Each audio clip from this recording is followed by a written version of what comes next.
I got some mustard chips instead of kale chips. They're in the same family though. And mustard leaves fry up really well comparatively to kale chips. And better than dandelions. Dandelions are too thin, and these mustard greens have a lot more body, closer to kale. Got that. Got some pea leaves. Didn't get this one. Some pea leaves. Those fried up pretty good. Those are sweet. And some plantain, some nettle chips, and some plantain chips. The plantain ones have an interesting flavor. I'd forgotten what those taste like. But I got some mustard greens frying in the bottom. I made like a little plate to fry this egg on, so that I don't have to worry about the egg sticking to the pan.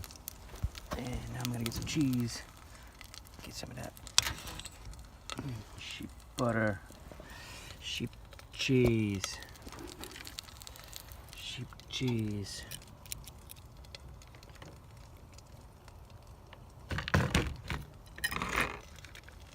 Yeah. Dry and crumbly like Parmesan.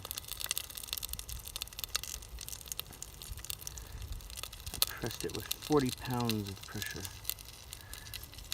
It's quite dense.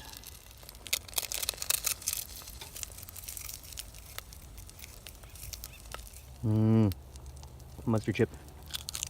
And yeah. I got an omelet on top of a bed of kale chips.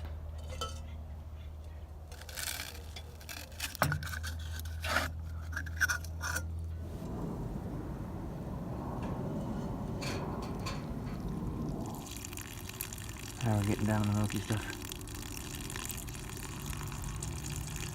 I'm drinking this acorn milk. I poured off the tannins and now I'm drinking the acorn milk.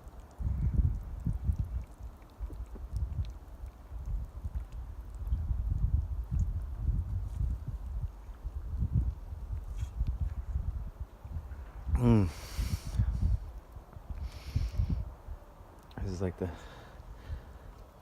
third leaching of the tan layer, like the brown layer that's not milky. After you let it set for 12 hours, after you crush them and let them leach for 12 hours, then the milky stuff, the acorn milk settles.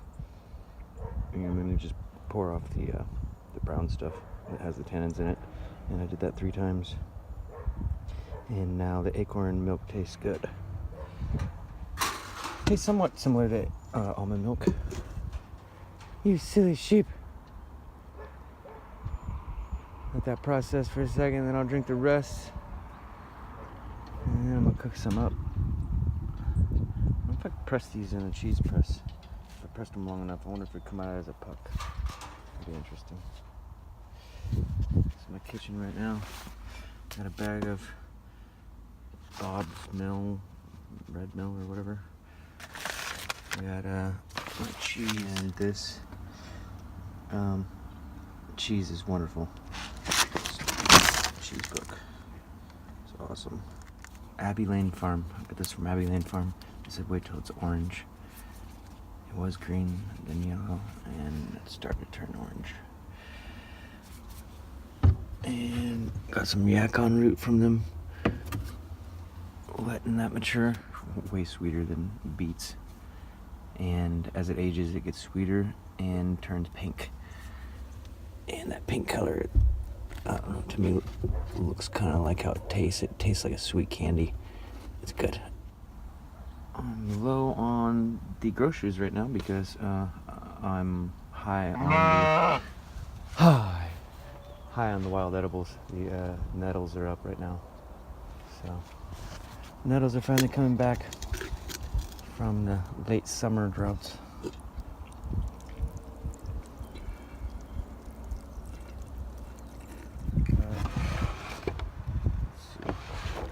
Acorns on this top one. Amaranth. Acorns, that's what you want. Acorns. Acorns.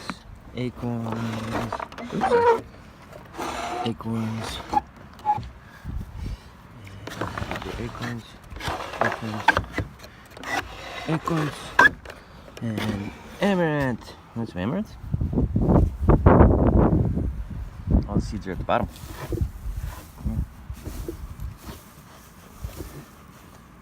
I'm waiting for them to dry out, so the seeds will fall out easier when I thresh them. Stop making messes! And this bottom one is amaranth too, but it's stuck.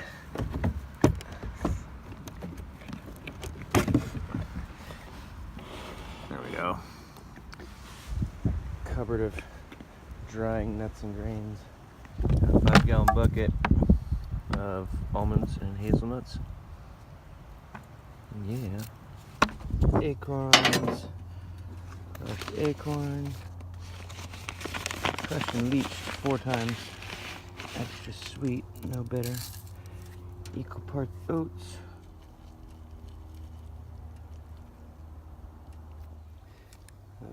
50% acorn, 50% oat is better than 100% oat or 100% acorn for sure. 100% oat is 2, especially without any sweetener like how I'm using, is too thick and gummy. It's like the oat has some kind of a thickener in it, and acorns don't have any type of that thickener in it that regular grains do, or like wheat does. The gluten in wheat is its thickener, but acorns don't have any thickener, and so 100% acorn is just like eating milk and nuts, but without any sweetener. The 50-50 mix is the same consistency as my childhood memories of 100% oatmeal that's diluted with some kind of syrup or sugar that breaks up into a liquid, something that dilutes the oatmeal so it's not quite so thick and gummy. And when you don't have any sweetener, adding in 50% acorn is a way to achieve that same familiar oatmeal texture. Awesome. I only put one ball of butter in. I was thinking about adding the other bowl from the other bottle this morning, but it's totally not even necessary. Usually with 100% oatmeal, I'll put double the amount of butter in here because I think the butter helps to dilute its thickness a little bit and achieve this consistency, and it just adds something else that it needs because oats don't have much of anything. So the acorn helps so that I don't need any sweetener, and I don't need I only used half the butter.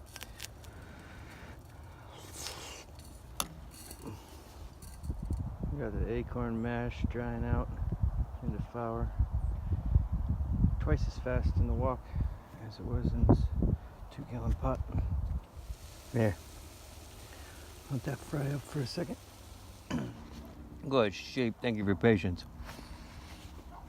Just fried up 1 potato, 1 carrot, half an onion, like a half a cup of butter, sheep butter. Thank you guys. And then I don't know, like a half cup of sheep cheese, too. Little white pieces. And stinging nettles, like 2 handfuls of stinging nettles. So good.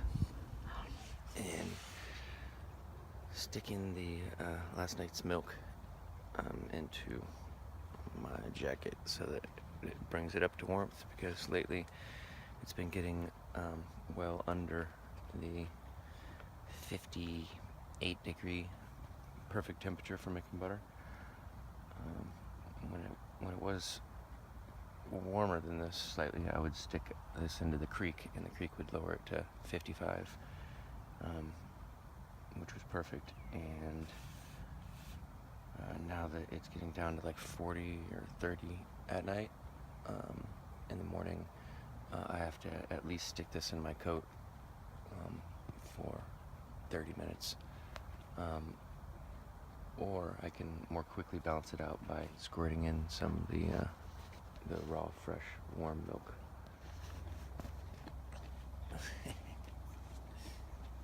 Your mom's fluffy enough to hold a meal in there. Sheet this temperature.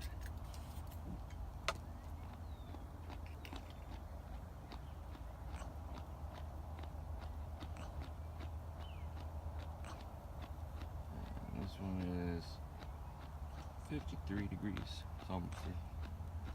This would work. It would just take like 5 more minutes to get it to do it.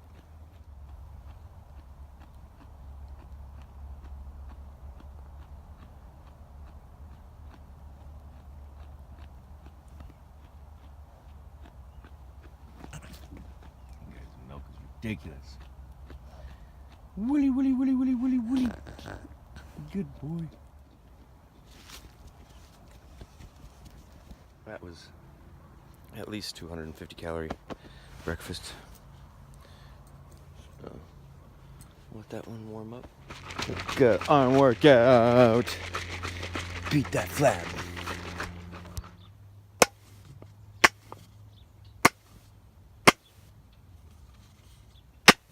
It's all the new butter on top. Some buttermilk.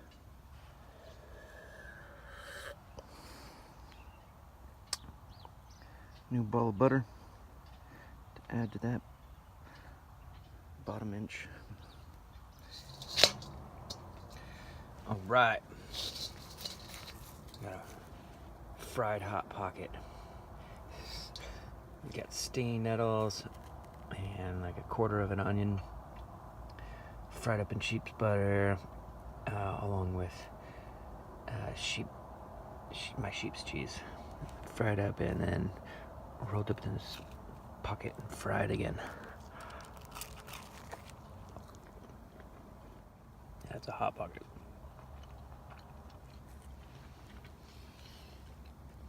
Got some boots done. Some felted wool boots.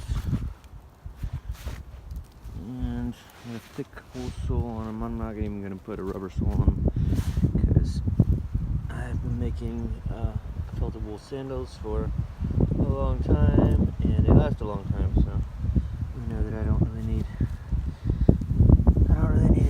I need to trim this off a little bit. Perfect. Yeah. So sheep milk, do you like it better than goat milk? I raised goats for a number of years because of the goat milk, and then I tasted sheep milk and there was no going back. Wow. It's twice as nutritious, twice the butter fat, twice the sweetness, and it's got tryptophan in it. Tryptophan is the stuff in turkey that is really comforting. Yeah, it makes you feel really relaxed. Doesn't have a species flavor. Man. I just don't know if I want to try it. It's amazing. Once I get it. It's the best meal. No, It's not. it's amazing. It's the best milk. Yeah, I mean, agree. like, absolutely And I don't amazing. like. My Patreon supporters over at patreon.com get to see all of my behind the scenes videos like this an entire month earlier than anyone else. Please consider contributing. Thanks.